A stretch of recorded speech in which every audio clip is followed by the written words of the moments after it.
اللہ سے اپنے گناہوں کی معافی مانگیں۔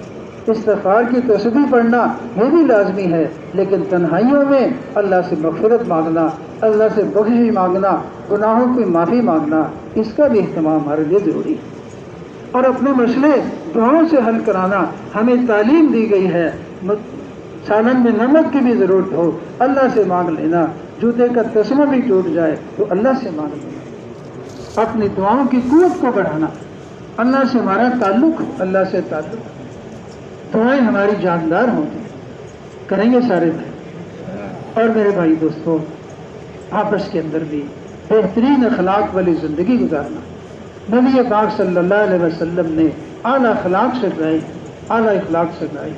بھائی ہم بھی ایسے، ایک تو بھائی دوستوں کہتے ہیں کہ حق والے کا حق، حق ادا کرنا یہ بنیادی ذمہ داری ہے، کسی کا حق ہمارے ذمے نہ ہو، معاملات کی صفائی ہو، قرض لیا کسی سے اہتمام سے واپس کر دیں، کسی کو سب جملہ کہہ دیا معافی مانگ لیں۔ ابو بکر صدیق رضی اللہ تعالیٰ عنہ ایک جملہ کسی کو سخت کہہ دیا، فوراً خیال آیا کہتے تو بھی کہہ دے تاکہ بدلا۔ حضرت عمر رضی اللہ تعالیٰ عنہ ایک صاحب آئے، مجھے بدلہ دلوا دیجئے، ایک برا اس کو مار دیا، جس وقت اس کام کے لیے بیٹھتا ہوں اس وقت تو آتے نہیں، لیکن بعد میں خیال آیا، آدمی بھیجے اس کو بلوایا اور فرمایا بدلہ دے دیجیے۔ بھائی دوستوں، معاملات کی صفائی، کسی کا حق ہمارے ذمے نہ ہو، اور اس سے اونچا درجہ ہے میرے بھائیوں پھر اپنی جان اور مال سے اوروں کو فائدہ پہنچانا، لوگوں پہ خرچ کرنا۔ کوئی پریشان ہے، کوئی بھوکا ہے، کوئی پیاسا ہے، کوئی محتاج ہے، ایسوں کے ہم کام آ جائیں، مدد کریں۔ اور اس سے بھی اونچی بات ہے ایثار اور ہمدردی کا جذبہ، اپنے حقوق کو چھوڑ کر دوسروں کے حقوق پورے کرنا۔ واقعات ہماری کتابوں کے اندر، جنگ میں ایک صاحب پانی کا مشکیزہ لے کر گئے، شہزاد بھائی کو دیکھا نزا کی حالت میں ہے، پانی پیش کیا، پینے لگے، قریب سے ایک اور نے آواز دے دی، اشارے سے کہا پانی اس کو دے۔ دوسرے کے پاس لے کر گئے، ایک تیسرے نے آنکھ کی، اس نے بھی اشارے سے کہا کہ اس کو پانی پلا دو۔ کہتے وہاں پہنچے تو وہ اللہ کو پیارے ہو گئے، وہاں کر دوسرے کے پاس آئے، وہ بھی اللہ کو پیارے ہو گئے، اپنے بھائی کے پاس آئے، وہ بھی اللہ کو پیارے۔ ایسے ایثار کا جذبہ، ایثار کا جذبہ۔ مثالیں واقعات بھرے پڑے، صحابہ کرام کے واقعات بھرے پڑے، اور آپس میں کیسے ایک دوسرے کو درگزر کرنا۔ عبداللہ بن زبیر رضی اللہ تعالیٰ عنہ غالباً عبداللہ بن جعفر سے کہنے لگے، میں نے اپنے والد صاحب کے قرضے کی فہرست دیکھی ہے تو تمہارے ذمے میرے والد صاحب کا 10 لاکھ کا قرضہ ہے، کہ جب چاہو لے لو۔ اگلے نے کہتے نہیں دی مجھ سے غلطی ہوئی، وہ تو میرے والد کے ذمے آپ کے 10 لاکھ، کہتے میں نے معاف کر دیا۔ ایسے درگزر کا معاملہ۔ پھر انہوں نے کہا میں معاف نہیں کراتا، میرے پاس ایک زمین ہے، وہ بنجر زمین ان کو دے دی۔ واقعہ ہے، پھر انہوں نے مصلح بچھایا زمین میں، دعا مانگی، اللہ نے وہاں سے چشمہ جاری کر دیا۔ تمہاری دوستوں، آپس کے اندر محبت، پیار، اکرام، ایک دوسرے کے کام آنا، خدمت کرنا اور صبر کرنا۔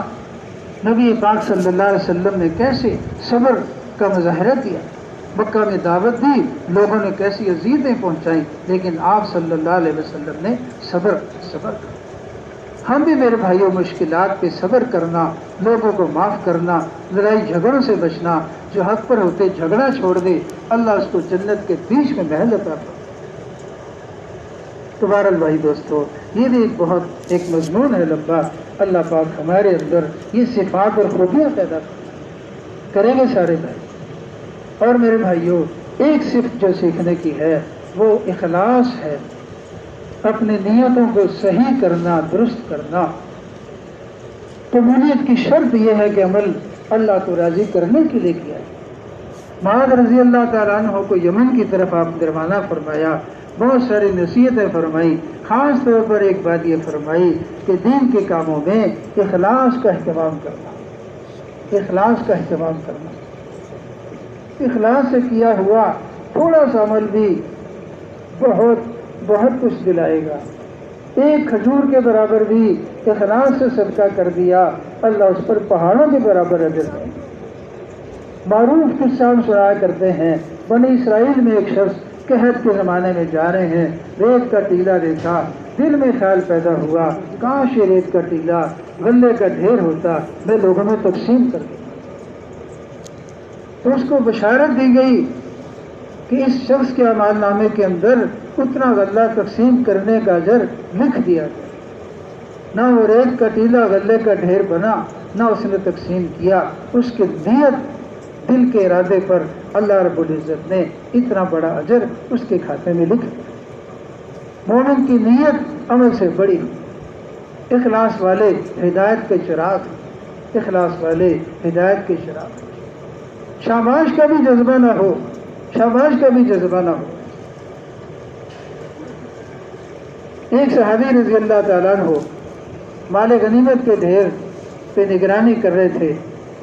ایک غیر معروف شخص آئے اور بہت قیمتی چیز اس مال غنیمت کے ڈھیر پر رکھ کر چپکے سے چل دی۔ نگرانی کرنے والے نے کہا بھائی نام تو بتا دو کون ہے؟ کیا فرمایا؟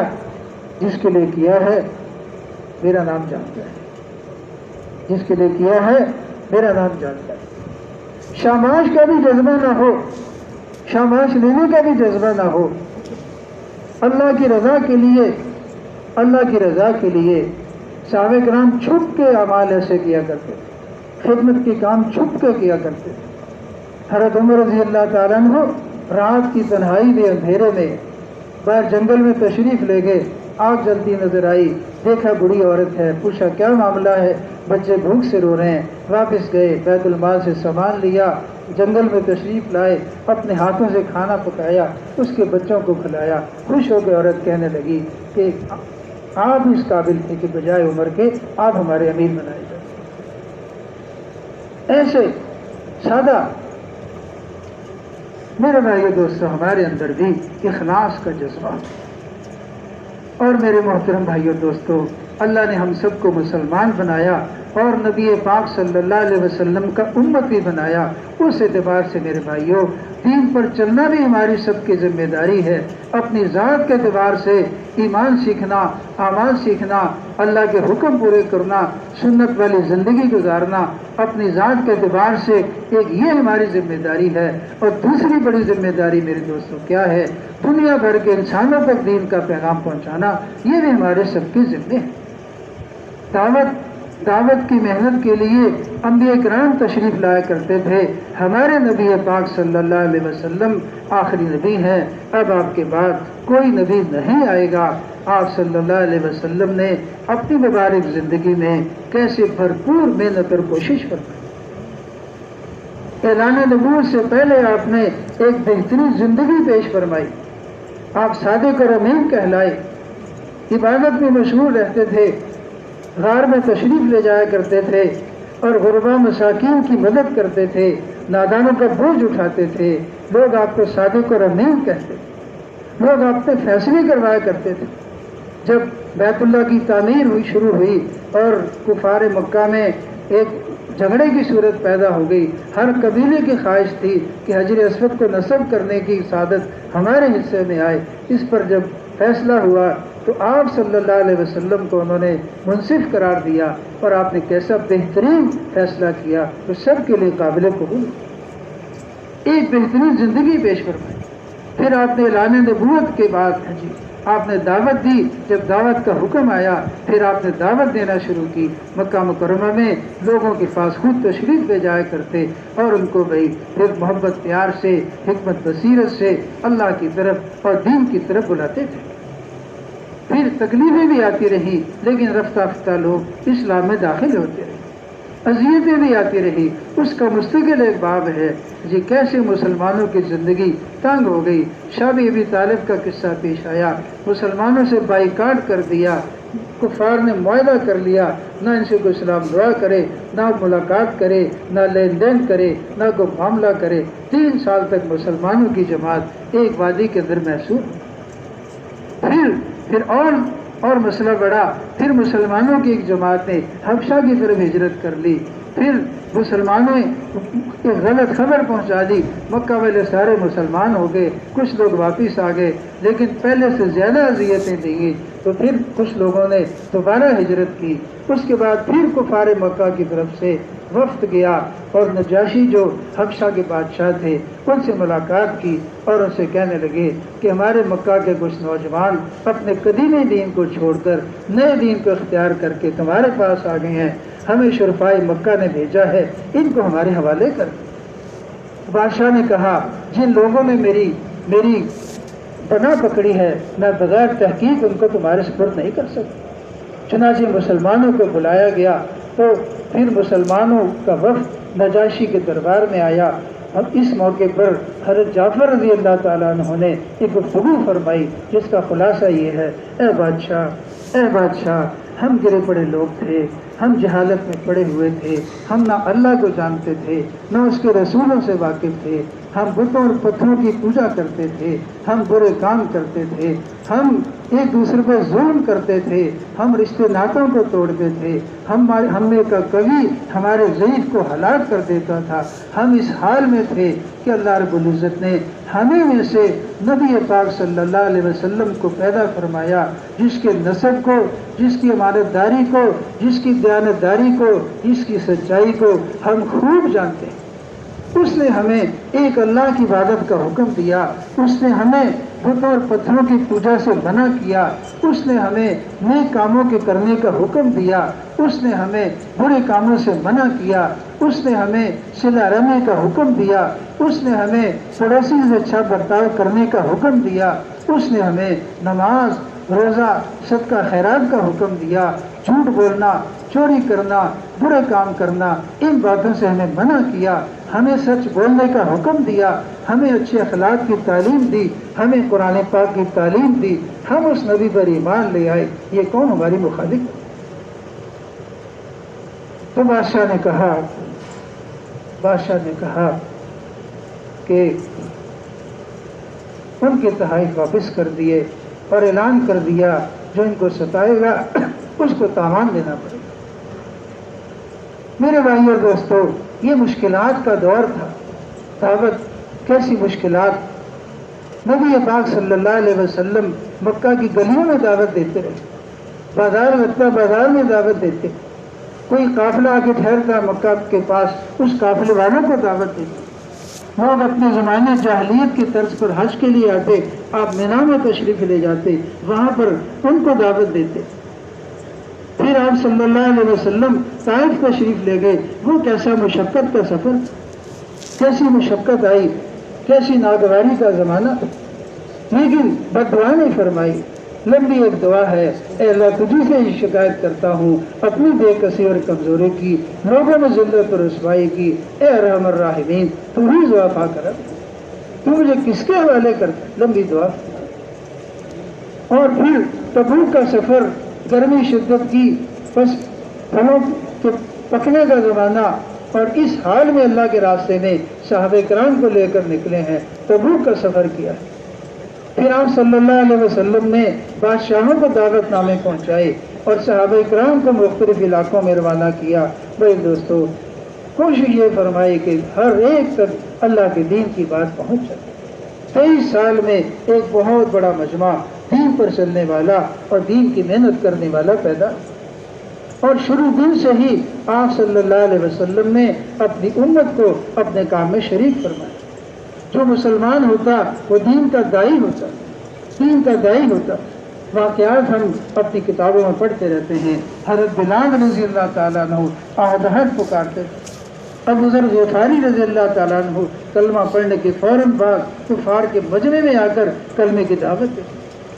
ابو بکر صدیق رضی اللہ تعالیٰ عنہ نے پہلا خطبہ دیا کفار کے مجمع میں، کس قدر ان پر مشقت آئی کہ زندگی کی امید باقی نہ رہی۔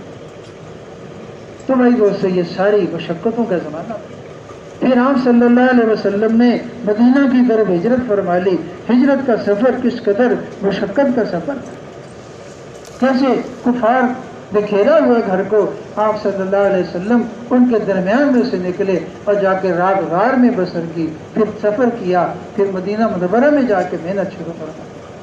میرے بھائی اور دوستو، اب آپ کے بعد کوئی نبی نہیں ہے، فرما دیا کہہ دیجئے یہ ہے میرا راستہ، میں لوگوں کو اللہ کی طرف بلاتا ہوں بصیرت کے ساتھ، میرا بھی راستہ ہے اور میری اتباع کرنے والوں کا بھی راستہ ہے۔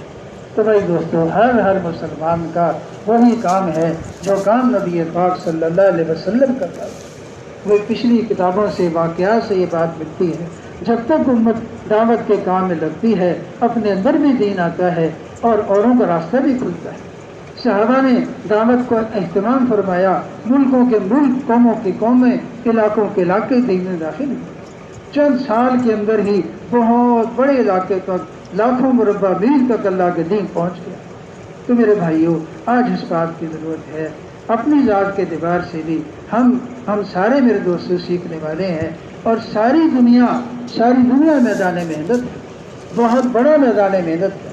دنیا بھر کے سارے مسلمان پورے دین پر چلنے والے بنے، ہر مسلمان اس کام کو اپنا کام بنا لے، اور جن تک ابھی تک دین کی بات نہیں پہنچی ان تک بھی دین کی بات پہنچ جائے، تاکہ دنیا کا کوئی انسان اس دعوت سے محروم نہ رہے۔ اس کے لیے بھائی عرض کیا جاتا ہے، ہم اس کام کو اپنا کام بنا لیں، اس کام کو ترجیح دے دیں۔ جیسے صحابہ نے اول درجے میں اس کام کو کیا، اپنی ضروریات کو سادگی سے اور مختصر وقت میں پورا کر لیا، اپنی ساری صلاحیتیں، اپنی جان اور مال کا بہت سارا حصہ، اپنی سوچ اور فکر اللہ کے دین کے کام میں خرچ فرمائی۔ اللہ نے کیسی برکتیں دی کہ آج تک دنیا میں دین موجود ہے۔